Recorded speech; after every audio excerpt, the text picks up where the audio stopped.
राम। दुबिता के पेट खातिर भटको रे भगवान।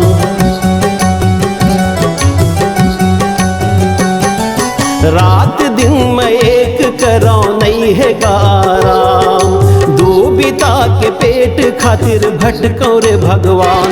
अन्नदाता घर नहीं है अभिमान। धरती के बेटा मैं गरीब हा किसान। धरती के बेटा मैं गरीब हा किसान। अन्नदाता घर नहीं है अभिमान। धरती के बेटा मैं गरीब हा किसान। धरती के बेटा मैं गरीब हा किसान।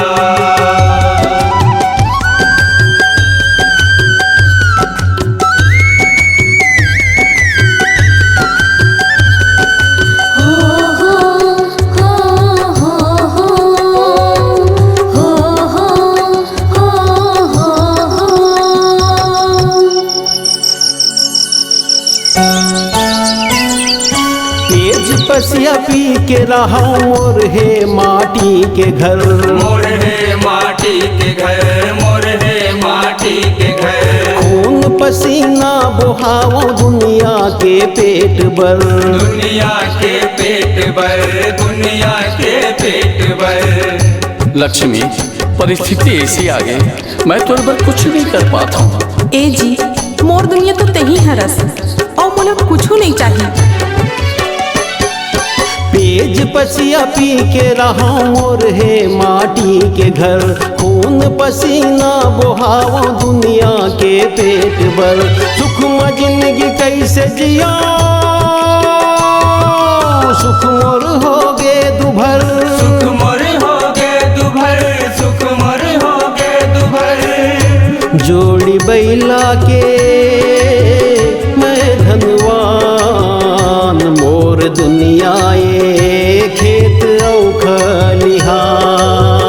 धरती के बेटा मैं गरीब हा किसान।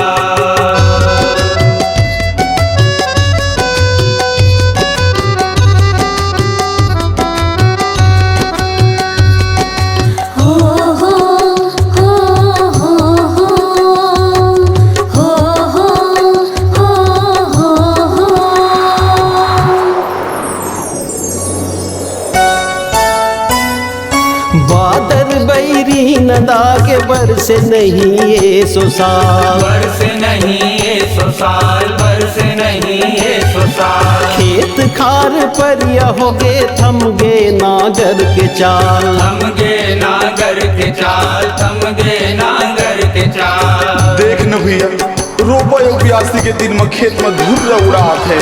ये सो अकाल पड़ गए तो का होइस ते किसान के बेटा हिम्मत झना। बादर बैरी नदा के बरस नहीं ये सुसाल। खेत खार पर होगे थम गे नागर के चाल। आस धरे बैठे रहा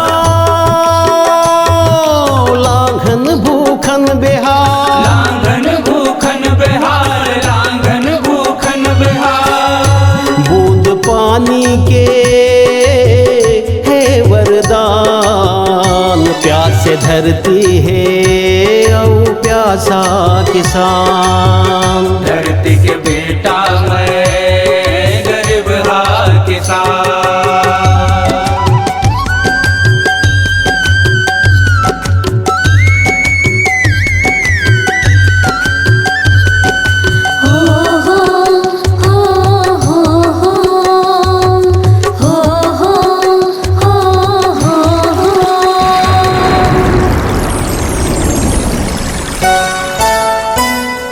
मोर नसीब माँ लिखा है बाढ़ कभू घोर अकाल। बाढ़ कभू घोर अकाल। बाढ़ कभू घोर अकाल। टोकन के कर्जाज होगे मोर जीव के काल। होगे मोर जीव के काल। होगे मोर जीव के काल।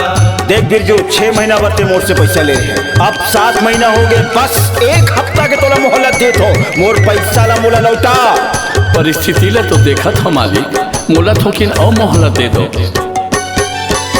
मोर नसीब माँ लिखा है बाढ़ कभू घोर काल, थोकन के कर्जा हो गए आज मोर जीव के काल। कहाँ मैं गुहार करा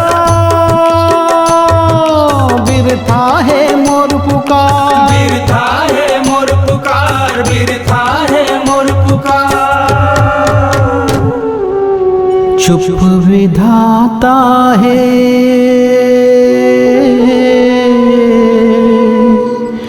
चुप इंसान,